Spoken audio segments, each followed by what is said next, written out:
All right, guys, it's week 6. We have 3 more weeks, week 6, 7, and 8, and it's done.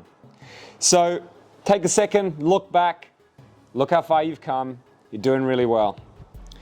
All our habits should be established now, and now we're just moving through the motions to make sure that we can finish up. Maybe it's time to add in another habit. If you haven't done all 8, chuck in another one. It could be, some people could be dropping alcohol. Hopefully you've already done that, but if you haven't done that, maybe now's the time. And perhaps you could add in an additional day of exercise. So if you're doing 3, maybe you go for 4. If you're doing 4, try for 5. If you're doing 5, ramp up the intensity. We've only got 3 more weeks, so let's just push now. If you are following the exercise program, you're probably noticing it get a little bit harder, but you're getting stronger, you're getting fitter, so it's all good. Key things to achieve in week 6.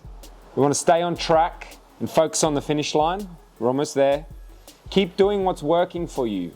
So if you found some things, some hacks, lock them in, keep going, and enjoy the process. Think about the habits that you can maintain after the challenge as well. All right, so that's week 6. Catch you on week 7.